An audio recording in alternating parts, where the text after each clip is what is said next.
Hello నమస్తే, welcome to my channel గణితం bye Pritam.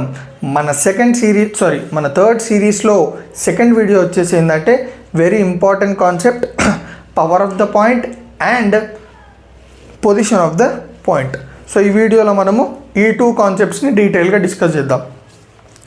So మనము ఇప్పుడు ఆ కాన్సెప్ట్స్లోకి ప్రొసీడ్ అయ్యే ముందు మనం ఏం చేద్దామంటే మనకి ఈ రెండు అర్థం కావాలి, నెక్స్ట్ కాన్సెప్ట్స్ కూడా అర్థం కావాలంటే నోటేషన్స్ ఆఫ్ సర్కిల్స్ అని ఒక చిన్న టాపిక్ ఉంది, దాని గురించి తెలుసుకుందాం. ఓకేనా? So notations of circles. So S is equals to x² + y² + 2gx + 2fy + c. So మీకు నెక్స్ట్ టాపిక్స్లో ఎక్కడైనా కానీ S ఈజ్ ఈక్వల్స్ టు 0 అని కనిపించింది అనుకోండి, దాని అర్థమైంది S ఈక్వేషన్ వచ్చేసి ఏంటంటే x² + y² + 2gx + 2fy + c అని అర్థం. సో నెక్స్ట్ వచ్చే ఈక్వేషన్స్లో మనము S is equals to 0, S1 is equals to 0, S12 is equals to 0 మొత్తం మనము ఈ నోటేషన్స్ని వాడతాం. సో ఎప్పుడైతే మనకి ఇవి వస్తాయో అప్పుడే మనము ఆ ఈక్వేషన్స్ని కానీ ఆ సమ్స్ని కానీ సాల్వ్ చేయొచ్చు. అందుకే నేను ఇవి మీకు చెప్తున్నా ఫస్ట్. సో S వచ్చేసి ఇది, దీన్నే మనం ఏమంటామంటే జనరల్ ఈక్వేషన్ ఆఫ్ సర్కిల్ అని కూడా అంటాం. ఓకేనా? దీన్ని నెక్స్ట్ S1 అంటే ఏంది చూడండి, xx1 + yy1 + g × x + x1 + f × y + y1 + c. Next S11 అంటే ఏంది, x12 + y12 + 2gx1 + 2fy1 + c. Next S12 అంటే ఏంది, x1x2 + y1y2 + g × x1 + x2 + f × y1 + y2 + c. So మనకి ఈ నోటేషన్స్ ఈజీ గుర్తుపెట్టుకోవడానికి ట్రిక్ ఏంటంటే చూడండి, మనకి S వచ్చింది అనుకోండి S11 వస్తుంది, S1 వచ్చింది అనుకోండి S12 వస్తుంది. ఎట్లా అంటే ఫస్ట్ మనకి S వచ్చి ఉండాలి. ఓకే, ఇప్పుడు S వచ్చింది అనుకోండి, మీకు S11 కావాలంటే సింపుల్గా x ప్లేస్లో y ప్లేస్లో x1 y1 పెట్టుకోండి, కథం సేమ్ ఈక్వేషన్. జస్ట్ x ప్లేస్లో x1 y ప్లేస్లో y1 పెట్టుకున్నాడు అంతే. అర్థమైందా? ఇప్పుడు మనకి S1 వచ్చింది అనుకోండి, S12 చాలా ఈజీ. సో ఇక్కడ S1 ఉందా, ఈ S1 ఈక్వేషన్లో x ప్లేస్లో y ప్లేస్లో మీరు x2 y2 పెట్టుకోండి. ఎక్కడెక్కడైతే x y ఉందో x2 y2 పెట్టుకుంటే మీకు S12 వచ్చేసినట్టే. ఓకేనా? సో ఇది వచ్చేసి small trick but very very important. So notation of circles క్లియరా? రైట్. ఇప్పుడు మనం మెయిన్ కాన్సెప్ట్లకు ప్రొసీడ్ అయిపోదాం.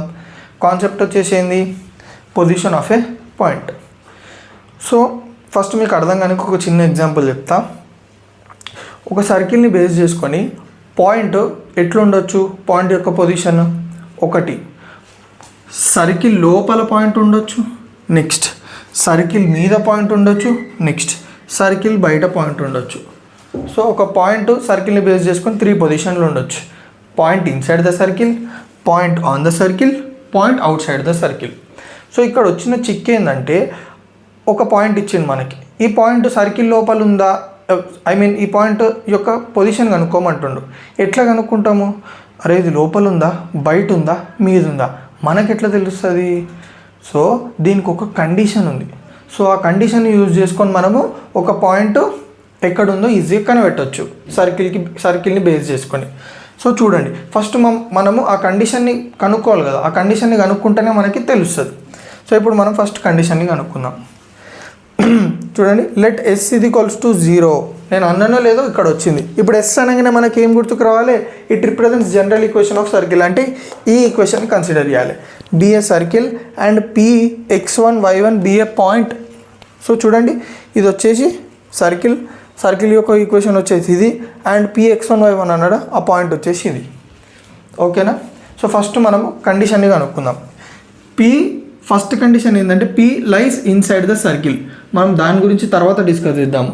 So S is equals to 0 represents general equation of circle x² + y² + 2gx + 2fy + c is equals to 0 with centre -g, -f and radius r is equals to √g² + f² - c. So ఇది S equal to 0 అన్నప్పుడు ఇది వచ్చేసి general equation of circle, దాని centre radius. So ఇప్పుడు నేను ర్యాండమ్గా ఒకటి చేస్తున్నాను, కొంచెం జాగ్రత్తగా చూడండి. నేను ఏం చేస్తున్నాను అంటే CP² - r² చేస్తున్నాను. ఎందుకు చేస్తున్నారు అంటే మీకు లాస్ట్కి అర్థమవుతుంది.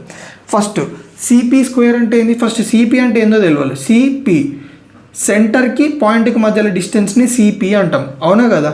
ఇప్పుడు మనం ఫస్ట్ CP² కనుక్కోవాలి. అంటే ఇప్పుడు ఈ CP ఈ రెండు పాయింట్ల మధ్య డిస్టెన్స్ ఎట్లా కనుక్కుంటాం, డిస్టెన్స్ ఫార్ములా యూజ్ చేసి. డిస్టెన్స్ ఫార్ములా ఏంది, √(x2 - x1) plus y2 - y1 so ఇక్కడ ఇది వచ్చేసి x1 y1, ఇది వచ్చేసి x2 y2. కావాలంటే నేను రాస్తా, ఇది x1 y1, ఇది x2 y2, సారీ ఇది x2 y2, ఒక్క నిమిషం, ఇది x2 y2, సారీ కన్ఫ్యూజ్ అయినందుకు, ఇది x1 y1. అర్థమైందా? సో ఇప్పుడు అప్లై చేయండి.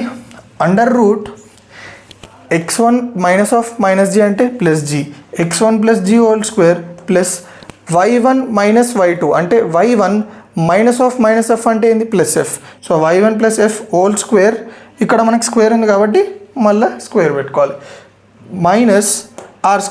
r వాల్యూ ఎంత మనకి, ఈ సర్కిల్ యొక్క రేడియస్ ఏంది, √(g² + f² - c కదా. So √(g² + f² - c² so cp² - r² e² cancel అయిపోయినాయి. మిగిలింది ఏంది, x1 + g² plus y1 + f² minus g² + f² - c. So cp² - r² ఇది ఏ ఫార్మాట్లో ఉంది, a + b² కదా. So x1² + g² plus 2x1g plus y1² plus f² plus 2fy1. తర్వాత ఇప్పుడు ఏం చేయాలి, దీన్ని మైనస్ తోటి మల్టిప్లై అయ్యండి, minus into plus minus, -g² minus into plus minus, -f² minus into minus plus c.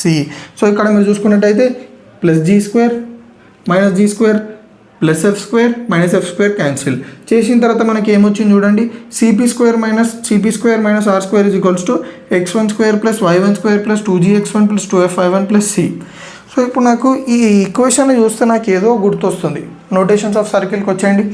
S11 x1² plus y1² plus 2gx1 plus 2fy1 plus c కదా. So నేను ఈ ఈక్వేషన్ ప్లేస్లో S11 పెట్టుకోవచ్చా, దేర్ఫోర్ cp² - r² S11. ఓకేనా. So ఇది అంతా ఎందుకు చేసినామంటే ఇప్పుడు చూడండి, ఇప్పుడు జాగ్రత్త చూడండి, సికి పికి మధ్యలో డిస్టెన్స్ ఉంది r, ఇది వచ్చేసి r కదా. ఇప్పుడు మీరు చెప్పండి, సిపి డిస్టెన్స్ ఎక్కువనా r డిస్టెన్స్ ఎక్కువనా, సిపి కంటే r డిస్టెన్స్ ఎక్కువ ఉంది కదా, అవునా కదా. ఇప్పుడు నేను cp² - r² చేసినానంటే మనకి 0 కంటే తక్కువ వస్తుంది. ఎందుకు చెప్పండి, ఇక్కడ ఒక చిన్న ఎగ్జాంపుల్ తీసుకుందాం. సిపి డిస్టెన్స్ ఒక 4 అనుకుంటున్నా, r డిస్టెన్స్ ఎంత ఉంటుంది, 4 కంటే ఎక్కువ ఉంటుంది కదా, 5 అనుకుందాం. ఇప్పుడు నేను cp² చేస్తున్నా, ఎంత ఉంది మనకి, cp² 4 మైనస్ r² ఎంత ఉంది, 5. ఇప్పుడు 4 - 5 చేసినాం అనుకో, మనకి ఎంత వస్తుంది, -1 అంటే <0. సో ఎప్పుడైనా పాయింట్ లోపల ఉందనుకోండి, cp² - r² అనే వాల్యూ <0 ఉంటుంది. ఎందుకు చెప్పండి, ఈ cp అనేది ఎప్పుడు r కంటే తక్కువనే ఉంటుంది. అట్లా తక్కువ ఉండడం వల్ల మనం ఎప్పుడైతే ఇక్కడ సబ్స్టిట్యూట్ చేస్తామో మనకి ఎప్పుడు వాల్యూ 0 కంటే తక్కువ వస్తుంది. అందుకే cp² - r² <0. cp² - r² అంటే ఏంది, S11. So S11 <0. So condition ఏంది, పాయింట్ సర్కిల్ లోపల ఉందంటే మనం ఏ కండిషన్ అప్లై చేయాలి, S11 <0 అప్లై చేయాలి. క్లియర్గా అర్థమైందా. నెక్స్ట్ ఇప్పుడు పాయింట్ అనేది సర్కిల్ మీదనే ఉంది. పాయింట్ అనేది సర్కిల్ మీద ఉంటే ఏమవుతుంది అప్పుడు చూద్దాం. ఇది వచ్చేసి సిపి డిస్టెన్స్, అవునా కదా. r వచ్చేసి ఏంది, ఇది వచ్చేసి r, ఓకేనా. సిపి ఇదే, r ఇదే, అంటే దీన్ని బట్టి మీకు ఏమర్థమైంది, సిపి = r అని అర్థం, అవునా కదా.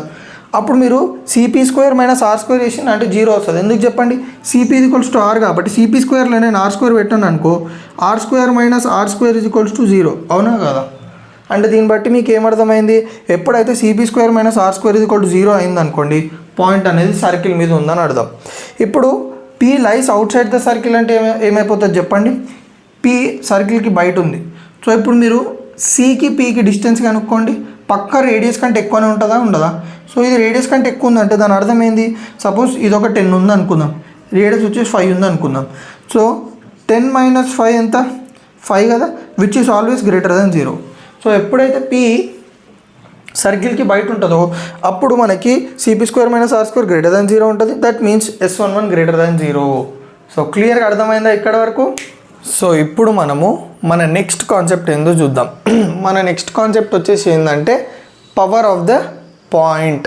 సో ఈ పవర్ ఆఫ్ ద పాయింట్ అనేది పొజిషన్ ఆఫ్ ద పాయింట్ తోటి కొంచెం క్లోజ్లీ రిలేటెడ్. మనకు అది అర్థమైందంటే ఇది ఈజీగా అర్థమైపోతుంది. సో చూడండి, let S is equals to 0 be circle with center C and radius R and P be a point, then CP square minus R square is nothing but power of point P with respect to S is equals to 0. చూడండి, ఇక్కడ మనము ప్రతిసారి నోటేషన్సే వాడతాం. So notations మీకు చాలా గట్టిగా వచ్చి ఉండాలి, ఓకేనా? సో ఏమంటున్నాడు, మొత్తం మీద పవర్ అంటే ఏంది తెలుసా? CP square minus are square అంటే పవర్ అని అర్థం. ఓకే, ఇప్పుడు ఈ పవర్ ఆఫ్ పాయింట్లో కూడా 3 కండిషన్స్ ఉన్నాయి.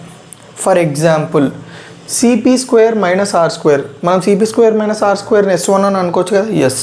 ఒకవేళ S11 అనేది 0 కంటే తక్కువ ఉంది అనుకుందాం. S11 0 కంటే తక్కువ ఉందంటే power of the point P ఏమవుతుందంటే నెగిటివ్ అవుతుంది. ఒకవేళ S11 అనేది ఈక్వల్స్ టు 0 అయితే power of the point P is 0 అవుతుంది. ఒకవేళ S11 అనేది 0 కంటే ఎక్కువ ఉంటే అంటే గ్రేటర్ దాన్ 0 ఉంటే power of the point P is positive అవుతుంది. సో మనకి ప్రాబ్లమ్స్లో క్లియర్గా ఏం అడుగుతాడంటే find the position of point and power of point P with respect to the circle అని అడుగుతాడు. అప్పుడు మనం ఏం చేస్తాము, సింపుల్గా S11 కనుక్కుంటాం. S11 కనుక్కున్న తర్వాత ఏం చేస్తాము, అది గ్రేటర్ దాన్ 0 ఉందా, లెస్ దాన్ 0 ఉందా, ఈక్వల్ టు 0 ఉందా చెక్ చేసుకుంటాం. ఫర్ ఎగ్జాంపుల్ దాని వాల్యూ గ్రేటర్ దాన్ 0 ఉంది అనుకుందాం, S11 వాల్యూ. అప్పుడు ఏం చేస్తాము, S11 గ్రేటర్ దాన్ 0 ఉందంటే పాయింట్ ఎక్కడ ఉంటుంది చూడండి, పాయింట్ అనేది బయట ఉంటుంది. అంటే point P lies out side of the circle and దాని యొక్క పవర్ ఆఫ్ ద పాయింట్ ఏముంటుంది చూడండి, S11 గ్రేటర్ దాన్ 0 ఉందంటే power of the point P ఏంది, పాజిటివ్. సో రెండు ఒకటేసారి మనము రాసేసుకోవచ్చు. సో క్లియర్గా అర్థమైందా, ఓకేనా? సో ఇప్పుడు మనం డిస్కస్ చేసిన 2 కాన్సెప్ట్స్ మీద ఒక చిన్న ప్రాబ్లం చేద్దాం, ఓకేనా? Find the position and power of the point 2,3 with respect to x² + y² - 2x + 8y - 23 = 0. So ఏమంటున్నాడు, మనల్ని పొజిషన్ కనుక్కోమంటుండు ఈ పాయింట్ది అండ్ ఆ పాయింట్ది పవర్ కూడా కనుక్కోమంటుండు. సో ఎట్లా కనుక్కుంటాము, first S is equals to 0 represents general equation of circle x² + y² + 2gx + 2fy + c is equals to 0 with center -g, -f and radius r is equals to √g² + f² - c. So ఇదెందుకు రాసినానంటే మనకి ఏదైతే circle equation ఇచ్చిండో ఆ circle equation అనేది ఈ general ఈక్వేషన్ని represent చేస్తుందని చెప్పడానికి. తర్వాత ఇప్పుడు ఏంది, మనము ఇప్పుడు ఈ ఈక్వేషన్లకి నుంచి మనం ఏం కనుక్కోవాలి, సెంటర్ కనుక్కోవాలి, రేడియస్ కనుక్కోవాలి. ఎందుకంటే మనకు సాల్వింగ్లో ఉపయోగపడుతుంది అది. సో ఇది వచ్చేసి సర్కిల్ యొక్క సెంటర్ ఎట్లా కనుక్కుంటాము, సర్కిల్ యొక్క సెంటర్ ఏంది -g, -f. సో ఇక్కడ g వాల్యూ ఎంత, f వాల్యూ ఎంత అంటే మనం ఏం చేయాలంటే ఇప్పుడు ఈ టర్మ్ ఉందా, ఇది వచ్చేసి ఏంది 2gx కదా. సో ఆ -2xని నేను 2gx తోటి కంపేర్ చేసుకుంటున్నా, అంటే ఈక్వల్ చేసుకున్నాను అర్థం. అప్పుడు ఏం చేస్తాం, 2 క్యాన్సిల్ అయిపోతుంది, x క్యాన్సిల్ అయిపోతుంది. అప్పుడు g వాల్యూ మనకి ఎంత వచ్చింది, g is equals to -1. సిమిలర్గా మనము ఇక్కడ 8y అంటే ఏం రిప్రజెంట్ చేస్తుంది, 2fy కదా. So 8y is nothing but 2fy కదా, దీంతో కంపేర్ చేసుకుంటే. So 8y is equals to 2fy, y cancel అయిపోతుంది, 8 is equals to 2f, 8/2 is nothing but 2 1s are 2 4s are. So f value ఎంత వచ్చింది 4. So ఇట్లా మీరు comparison చేసుకొని solve చేస్తే మీకు gf వాల్యూ ఈజీగా వచ్చేస్తుంది. ఇది నా షార్ట్ కట్, ఓకేనా? మీరు ఏ ప్రాబ్లం చేసినా ఇది యూజ్ చేయండి, మీకు యూజ్ అవుతుంది. సో ఇప్పుడు మనకి g వాల్యూ వచ్చింది, f వాల్యూ వచ్చింది. మనకి సెంటర్ ఏంది -g, -f కదా. సో -g ఎంత మనకి -1. So -1, f value f value ఎంత 4. సో -f అంటే -4. So c is equals to -of ఏంది +1, -4. సో సెంటర్ వచ్చేసి +1, -4. నెక్స్ట్ రేడియస్ ఏంది, r is equals to √g² + f² - c. r is equals to √1² + -4 whole square of -23. So మనకి gfc values తెలుసు కదా, ఇది f, ఇది g, ఇది c. సబ్స్టిట్యూట్ చేయండి, మీకు వాల్యూ ఎంత వస్తుంది అంటే √40. నేను ఇది క్యాలిక్యులేషన్ ఎందుకు ఎక్స్ప్లెయిన్ చేయాలి అంటే ఇది మనం అంత వాడము ఇప్పుడు దీంట్లో, ఓకేనా? సో ఇప్పుడు మనము పొజిషన్ ఆఫ్ పాయింట్ ఎట్లా కనుక్కుంటాము, ఫస్ట్ మనం ఏం చేయాలి, S11 కనుక్కోవాలి లేదా CP² - R² కనుక్కోవాలి, రెండు ఒకటి. బట్ నేను S11 కనుక్కుంటున్నా ఎందుకంటే ఈజీ కాబట్టి. సో S11 ఫార్ములా ఏంది, x1² + y1² + 2gx1 + 2f(y1 + c). అవునా కదా. సో S11 = మనకు పాయింట్ ఇచ్చిండు 2, 3. సో సబ్స్టిట్యూట్ చేయండి. x1² అంటే 2² + y1² అంటే 3² + 2gx1. చూడండి మనం ఇందాక అనుకున్న g వాల్యూ f వాల్యూ ఇక్కడ యూజ్ అవుతుంది. సో 2 × g వాల్యూ ఎంత -1, 2 × -1 × x వాల్యూ ఎంత 2 + 2f(y1) అంటే 2 × f వాల్యూ ఎంత 4, 4 × y1 ఎంత మనకి 3 మైనస్ c వాల్యూ ఎంత ఈ ఈక్వేషన్లో చూడండి 23 -23. సో S11 = 2² అంటే 4 + 3² అంటే 9, 2 × 2 4, 4 × -1 -4, 2 × 4 8, 8 3 are 24 + 24 -23. సో S11 = 4 + 9 ఎంత 13 + 24 -4 -23. చూడండి S11 = 13 + 24 అంటే 37, -4 -23 అంటే -27. So S11 = 37 - 27 is nothing but 10. So S11 value ఎంత వచ్చింది 10. సో ఇప్పుడు మనం మళ్ళీ కండిషన్స్లోకి వెళ్ళిపోండి. S11 10 అంటే S11 > 0 అని అర్థం కదా. సో S11 > 0 అంటే దాని అర్థం ఏంది, పాయింట్ అనేది లైస్ అవుట్ సైడ్ ద సర్కిల్, అంటే పాయింట్ అనేది సర్కిల్ అవతల ఉంది అంటే బయట.